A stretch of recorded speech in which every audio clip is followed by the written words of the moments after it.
Pues, hola a todos, estamos otra vez aquí en un directo en One Life Center y bueno, hoy hemos hecho este directo, ¿no? Esta charla con tres mujeres maravillosas en lo personal y profesional y bueno, el tema del que vamos a hablar un poco es, esta semana ha sido la Semana Europea en la prevención del cáncer de cuello de útero.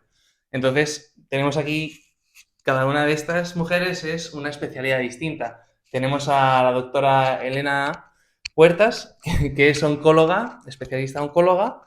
Luego tenemos a la doctora Regina Cárdenas, ginecóloga, especializada en dolor. Y luego a Melanie Fernández, fisioterapeuta, encargada de la unidad de suelo pélvico de la clínica.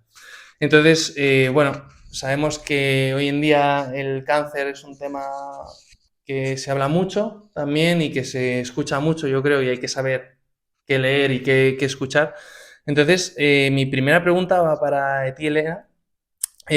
¿Cómo nos contarías tú cómo afecta este tipo de cáncer y cómo se diagnostica o con qué frecuencia, ¿no?, aparece en la población? Ujú. Bueno, pues el cáncer de cuello de útero, cáncer de cérvix, es uno de los tumores más frecuentes a nivel global. Es el cuarto en frecuencia en general y en algunos países en vías de desarrollo, la mayoría, es el primero en frecuencia en mujeres, con lo cual es un problema de salud importante. ¿Cómo suele manifestarse? Pues cuando ya está más avanzado puede dar síntomas. Esos síntomas pueden ser sangrados anormales o sangrados en mujeres que ya han pasado la menopausia, dolor con las relaciones sexuales. Y lo que debemos saber de este tipo de cáncer es que hay algunos factores de riesgo que conocemos y que son fácilmente modificables. Por ejemplo, el fumar, el tabaco es un factor de riesgo ampliamente conocido, y también el virus del papiloma humano, que como muchos sabréis, pues hay una vacuna para ello. Yo creo que quizás Regina nos puede contar un poquito más de este virus, de la detección precoz, todo esto. Pues sí, el cáncer de cuello de útero es prácticamente el único, junto con alguno más, pero mucho más infrecuente, que necesita obligatoriamente de la infección por un virus para producirse. Por tanto, el evitar la infección de ese virus nos va a llevar a la práctica totalidad, a evitar los casos en su práctica totalidad, ¿no? Y este virus es un virus de transmisión sexual. Por tanto, la primera medida es evitar la transmisión sexual. Esa es la más clara, y la evitamos igual que el resto de las transmisiones sexuales, esencialmente con el uso del preservativo y bueno, pues siendo cuidadoso con las relaciones de riesgo.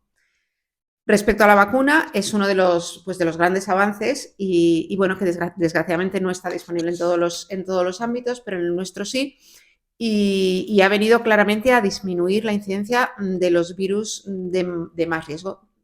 Hay aproximadamente unos 95 serotipos de virus del papiloma, y de ellos más o menos una quinta parte son de alto riesgo.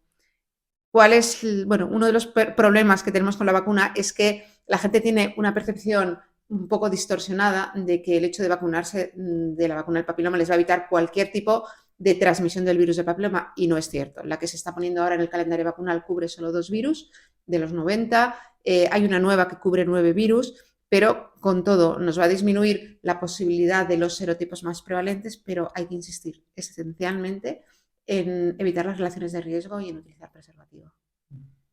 Yo tengo una pregunta y, bueno, hemos hablado un poco de la sexualidad, ¿no? Y yo creo que también es un tema un poco tabú en la sociedad, que cuesta mucho. ¿Cómo afecta el diagnóstico de este cáncer en la vida sexual de la persona o cómo puede interferir, ¿no?, en la sexualidad? Bueno, te lo pregunto a ti, pero si Sí, alguna quiere, bueno, porque justo has hablado de en eso. concreto el cáncer de cuello, primero, durante el momento, hasta que da síntomas realmente no, pero como bien ha dicho Elena, los síntomas, uno de los primeros es el sangrado con las relaciones sexuales. Entonces, eso ya de por sí produce una sensación bastante desagradable, y a veces son sangrados muy, muy masivos y muy bruscos. También cuando están avanzados tienen muy mal olor, y esto de alguna manera a la mujer la inhibe absolutamente a la hora de las relaciones sexuales. Cierto es también que, además del propio cáncer que afecta, ¿no?, físicamente, Los tratamientos, que depende del estadio del cáncer, pues pueden incluir cirugías de distinto tipo, radioterapias, braquiterapias, al final tienen efectos secundarios locales que van a afectar, ¿no? a las relaciones sexuales.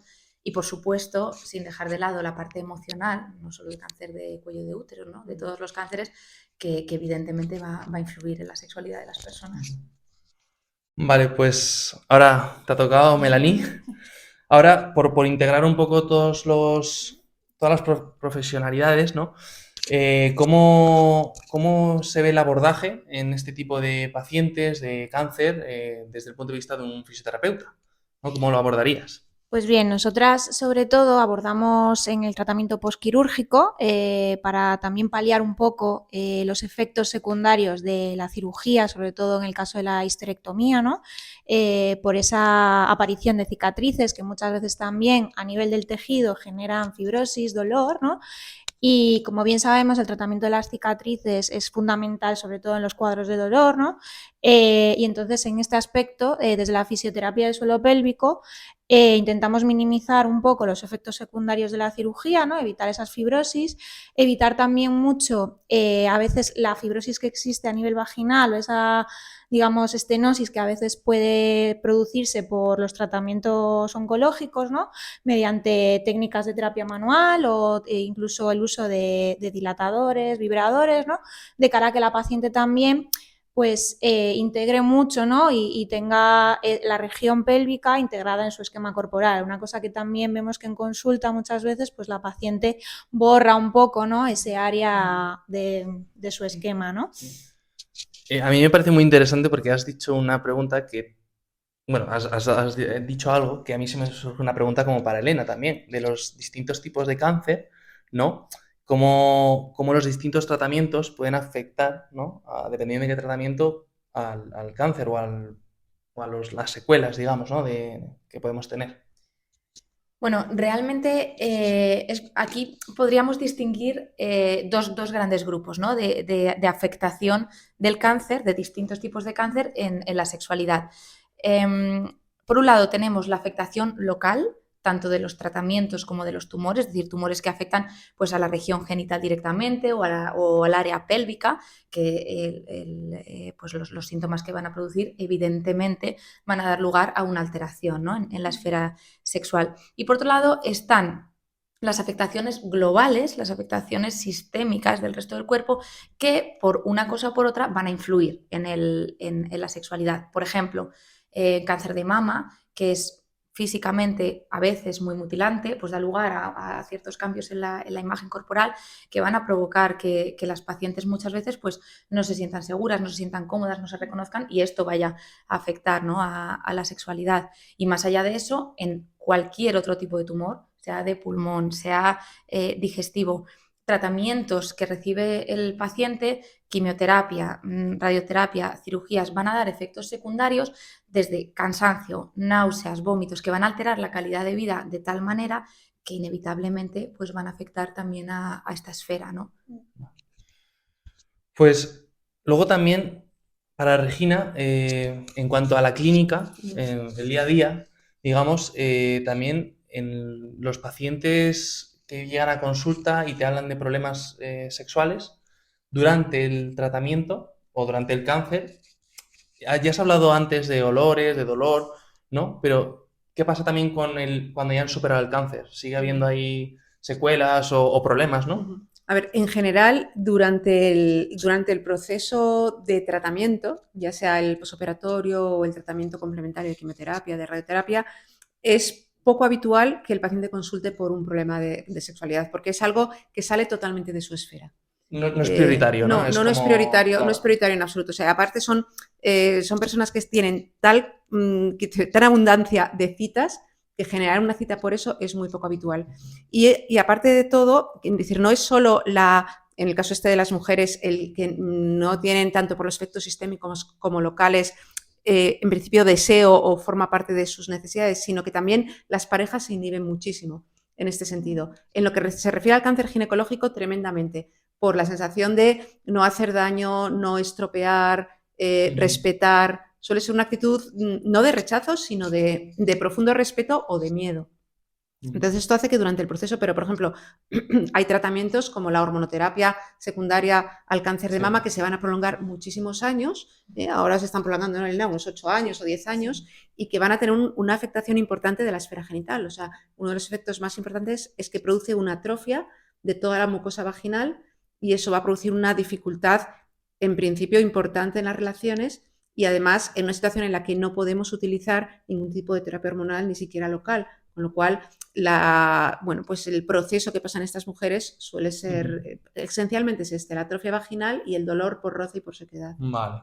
Luego, una pregunta para Melanie es, porque en consulta también lo vemos mucho nosotros y como fisioterapeutas, al final tantas sesiones con el paciente, tanto tiempo, el paciente como que tiene más confianza contigo, ¿no? Y empieza a contarte.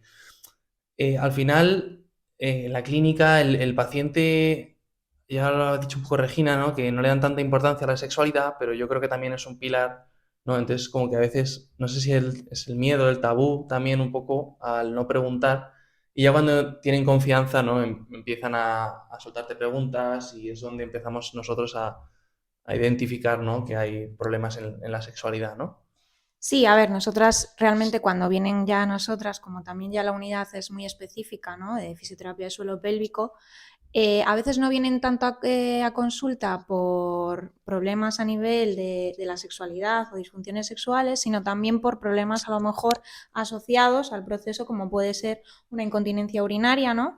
Que podemos ver en las pacientes y a raíz de ahí, en cuanto empezamos a hacer una historia clínica, pues la paciente pues ya a lo mejor en la primera consulta sí que a lo mejor no nos comenta esta parte, pero sí que a medida que va entablando confianza con nosotras, sí que empieza a hacer preguntas sobre ¿es normal que me duela? ¿O es normal que tenga estas sensaciones? Entonces, bueno, nosotras ahí siempre de la mano del médico especialista, en este caso Elena y de Regina, tenemos que ir de la mano para saber también pues qué proceso Claro, a nivel justo estaba hormonal. pensando una pregunta muy parecida, que se la iba justo a decir a Elena, era un poco ese asesoramiento, ¿no? Si existe algo después del tratamiento o cuando están acabando, de decirle, el paciente a lo mejor se ve luego ya como que llega al fin del tratamiento y ¿ahora qué? ¿No? Claro.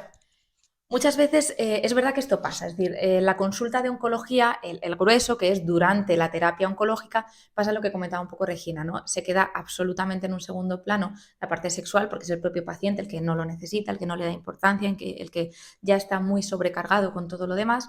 Y cuando llega ese momento de recuperación, de comenzar las revisiones, las consultas con el oncólogo se van espaciando y además normalmente son reducidas en tiempo. Cada consulta pues se dedica menos tiempo porque bueno, es una revisión básicamente, ¿no? Entonces es verdad que muchas veces no se da pie al paciente a preguntar y el oncólogo, es verdad que quizá por falta de costumbre sobre este tema, pues no suele estar muy protocolizado que se pregunte sobre esto. Esa es la realidad.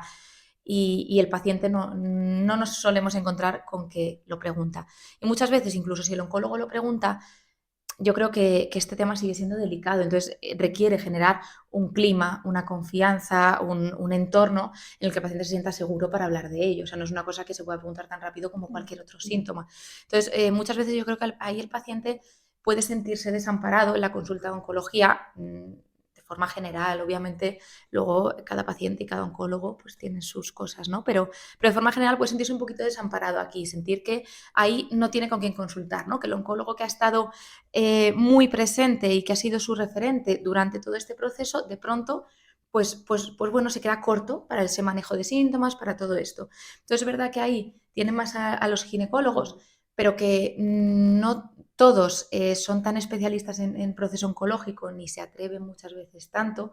Sí que se sabe que, como decía Regina, la terapia hormonal sustitutiva o cualquier tipo de terapia hormonal no está indicada en pacientes que, pues, por ejemplo, con cáncer de mama, que ya están en esa fase de recuperación o en esa fase de tratamiento adyuvante que va a durar unos años y que la paciente ya va recuperando su vida y, oye, me encuentro con estos síntomas, ¿no? Entonces, ahí sí que creo que es importante que hagamos un buen trabajo en equipo, oncólogos, ginecólogos y fisioterapeutas, que se desconoce muchas veces vuestro papel y hay muchos ya fisios especialistas en suelo pélvico, especialistas en sexualidad y que podéis realmente ayudar siempre con los médicos guiándoos un poquito en las limitaciones particulares de cada paciente por su situación, por sus tratamientos. Muy bien. Yo os lanzo una pregunta a las tres y creo que es muy importante involucrar a la familia, a la pareja, ¿no? Si en el caso de que tuviese, para el manejo también del dolor y el proceso oncológico, ¿no? ¿Cómo veríais vosotras esa integración? O sea, imagino que bien, pero ¿cómo lo haríais y qué consejos le daríais a la pareja o familiares para ayudar en las estrategias del manejo, ¿no? En ese proceso? Quien quiera. Hombre, yo creo que hay un concepto que a veces resulta como muy tabú hablarlo, ¿no? Pero sobre todo en estos casos en los que hay una afectación quirúrgica de la vagina o una atrofia, yo creo que tenemos que plantear y ser capaces de hablar de sexualidad con serenidad con la pareja y plantearles alternativas a la penetración, porque es una cosa que realmente con muchos tratamientos va a estar limitada, pero una mujer puede tener una perfecta capacidad de tener un orgasmo aunque tenga prácticamente no tenga vagina o aunque tenga una terapia hormonal que esté produciendo una atrofia de toda la vagina, con lo cual creo que acompañarles en reconducir esa sexualidad hacia espacios donde los dos vivan con satisfacción y con plenitud las relaciones es algo muy importante. Creo que también ahí es importante que la pareja, la familia, ¿no? Que si acompaña a las consultas, que es lo que suele pasar, conozca también qué es lo que está pasando, que resuelva sus dudas, sus miedos. Es decir, a veces la propia pareja pues no sabe, ¿no? O encontramos un cáncer, pues, por ejemplo, de cuello de útero. Oye, no quiero ni acercarme porque qué miedo, a ver si voy a romper, voy a fastidiar, voy a complicar las cosas. Oye, pues cuéntame qué dudas tienes, ¿no? O sea, hacer ahí también un poquito de consulta con los dos en ese sentido y resolver esas dudas y esos miedos que puedan tener ambos en ese sentido. Sí, nosotras de hecho en consulta muchas veces cuando vienen con esos miedos siempre derivamos a vosotras porque al final es como la persona de referencia que mejor le va a ayudar, ¿no? Nosotras al final cuando hablamos con la pareja que entra también en consulta, en este caso con la paciente, también intentamos fomentar, como comentaba Regina, pues al final que la sexualidad que es algo más, ¿no? Que el coitocentrismo a lo mejor al que estamos más acostumbrados, ¿no? El que también empiecen a disfrutar de la sexualidad a lo mejor de otra manera, ¿no? Y que experimenten y que incluso la mujer pues tenga esa parte más de autoexploración y de autoconocimiento que muchas veces pues nos falta por ese tema tabú, ¿no? Sí, un poco la educación, ¿no? Educación sexual, ¿no? Y esas estrategias. Y en cuanto a terapias, ¿existe algo para mejorar la vida sexual de las pacientes?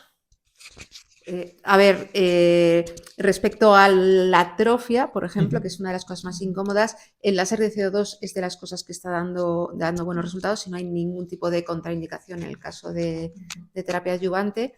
Y yo creo que sí, la combinación entre ¿Y eso se podría hacer fisioterapia- durante también un proceso oncológico? ¿O ya superado? Sí, no hay problema en hacerlo durante el proceso. Yo creo que es una de las cosas, eso, y bueno, pues la combinación ahí, pues hay determinados procesos de hidratación como pues la inyección de ácido hialurónico o, bueno, sobre todo el tratamiento, ¿verdad? Que esto lo verá más Melanie, de todos los hipertonos que genera la sensación de roce. Al final, en pacientes que no tenían previamente un hipertono, el dolor que produce una penetración motivado por el roce, por la atrofia, termina generando hipertonos secundarios, ¿no? Que luego, si no se manejan, pueden dar lugar a problemas muy serios, ¿no? Sí, a ver, nosotras al final en esa parte, aparte de todo el tratamiento coadyuvante, tratamiento médico que nos pueden ayudar en esa parte, nosotras toda la parte del tejido, de mejorar la calidad del mismo, de evitar esa atrofia también mediante incluso ejercicio específico del suelo pélvico, ¿no? Es decir, el mejorar toda la nutrición de ese tejido también va a mejorar la calidad de vida de la mujer, ¿no?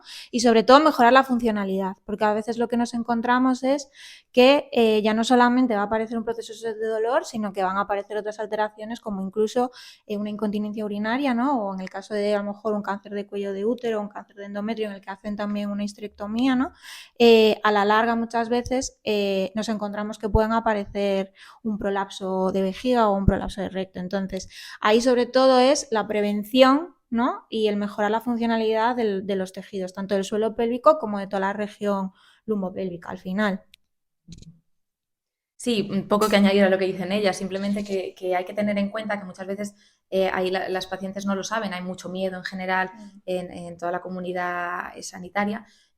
Casi nada de lo que sea local, de lo que no sea farmacológico, va a estar contraindicado, y más después de haber pasado el cáncer, y suele ser lo más efectivo. La gente muchas veces tiende a buscar tratamientos hormonales, tratamientos farmacológicos, y no son necesarios. Es decir, muchas veces el abordaje pasa por algo más físico o algo más terapéutico, pero a nivel local, sin pasar por medicación. Entonces, realmente no es necesario y se puede mejorar mucho con esas otras formas de abordarlo. Pues bueno, vamos a finalizar aquí. Yo creo que es muy enriquecedor, ¿no? Ver todos estos puntos de vista distintos, pero que a la vez trabajan con el mismo paciente, ¿no? Al final una misma patología, una misma persona, ¿no? Entonces, os doy las gracias por estar aquí. Os invito a todos a que las sigáis en redes sociales, en páginas web, que también sé que por ahí hay algún blog y tal. Así que lo pondremos en comentarios y nada, muchísimas gracias a todos. Gracias. Gracias.